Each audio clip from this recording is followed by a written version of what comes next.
All right, let's talk about a monster that I guarantee is lurking in almost every codebase you've ever touched. That one function that just does everything. You know the one. If you've ever felt that pit in your stomach, afraid to even touch a piece of code because it's just a tangled mess, then this is for you. We're going to walk through a really powerful playbook for bringing order back to that chaos, and it all comes down to separating the orchestrator from the worker. I mean, we've all been there, right? You open up a file to fix what should be a simple bug, and you're just staring at this wall of text. A single giant function, hundreds of lines long, full of nested loops and conditionals. It's the kind of code that honestly makes you question all your life choices. You know, in software, we actually have a name for this anti-pattern. We call it the God function, and it's called that because it knows too much and it does way too much. This one beast is trying to handle validation, business logic, database calls, sending emails, you name it, it does it. It's a huge violation of one of the most basic principles of good code, the single responsibility principle, and it makes the code nearly impossible to understand, a nightmare to test, and just plain dangerous to change. Now here's the interesting part. A tangled mess like this usually isn't a sign of a bad programmer. Nope, it's often just the natural result of code that's evolved over time without a clear strategy. But the good news is there is absolutely a systematic way to tame this monster. We can bring that clarity and order back to the chaos. So what's the secret? Well, the core idea is surprisingly simple. We split the responsibilities into two very distinct roles. Think of it like a project. You've got a coordinator, right? Their job is to manage the overall workflow. And then you have your skilled specialists, the people who actually execute the specific, focused tasks. In our code, we're going to call these the orchestrator and the worker. Let's break that down a bit. The orchestrator, well, it doesn't actually do the core work itself. Its job is all about the how and the when. It manages the sequence of operations. It's the part of your code that has to touch the messy outside world. You know, things like writing to a database or making a network call. The worker, on the other hand, is all about the what. It's a pure, focused specialist. It executes one single piece of business logic, a calculation, a validation rule, a decision. And crucially, it does it without any side effects.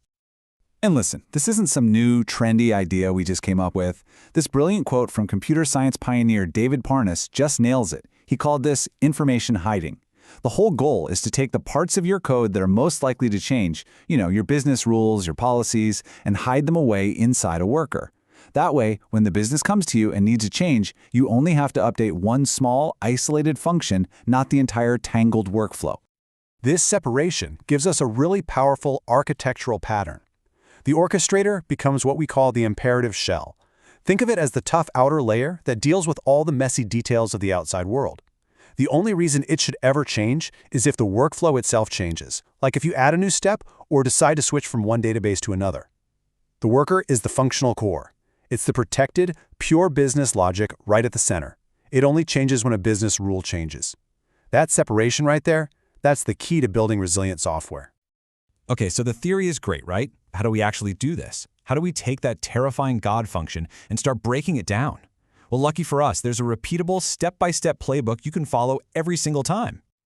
So here's the playbook. Step 1, map the story. Just write down in plain English what the function is even trying to do. Step 2, take inventory. Go through the code and just list out every single decision, every calculation, every rule you can find. Step 3, group into families. Now look at your list and start grouping things together that change for the same reason. You know, all the pricing rules go in one bucket, all the shipping validation rules go in another. Step 4, separate. This is the magic step. You extract each of those families into its own brand new worker function. And finally, step 5, define contracts. For each new worker you've made, be super explicit about its inputs and its outputs. This process literally turns chaos into a clear, organized system. Now, a question that always comes up at this point is, okay, but how small is too small? We definitely want to avoid breaking our code down into a million tiny, meaningless pieces. The goal isn't just to have the most functions, it's to have the right abstractions. So let's look at a few red flags. A worker is probably way too big if you can't give it a simple name without using the word and. You know, like calculate price and validate order. That's a huge red flag that it's doing two different things. It's also a problem if it's mixing different business vocabularies, like finance logic and UI logic. And finally, if it's got a ton of if statements and loops, what we call high cyclomatic complexity, that's a pretty good sign it's doing too much. A really complex worker is often just a mini orchestrator in disguise. But on the other hand, a worker can definitely be too small. The biggest sign of this is what's called a shallow wrapper. That's a function that literally just calls one other function and that's it. See, a good function should provide what's called semantic compression.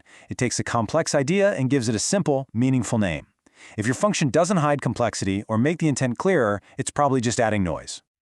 Okay, now for one of the most common traps people fall into, mixing policy and effects. This is when a function makes a business decision, and in the very next line, it writes the result to a database or sends an email. It's trying to be part worker and part orchestrator at the same time. This makes the logic totally impossible to reuse without triggering that side effect, and it makes testing an absolute nightmare. The fix for this is a classic, really elegant pattern called command query separation. It's simple. You split the function in two.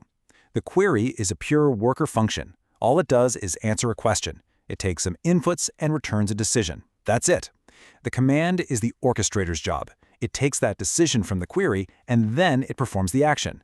This keeps your core business logic pure, easily testable, and completely walled off from the messy outside world. So after all this work, what's the real payoff? I mean, why should we even bother going through the effort of breaking our code down like this? Well, the answer is pretty simple. It's about our long-term sanity and the maintainability of our project. The thing is, your code becomes radically easier to work with. Your orchestrator now reads like a simple, high-level story of what the system does. Your pure worker functions, they can be unit tested in complete isolation. No complex setup needed. When a business rule needs to change, you know exactly which small worker you need to modify. And because those changes are so localized, the risk of you accidentally introducing new bugs just plummets. It's a total game changer. This approach really transforms that brittle, complex code into a system that's flexible, resilient, and best of all, understandable. It's such a powerful technique, and it pays you back over and over again for the entire life of a project. So that really just leaves one question for you. Thinking about your own code base right now, what's the first God function you're going to go tame?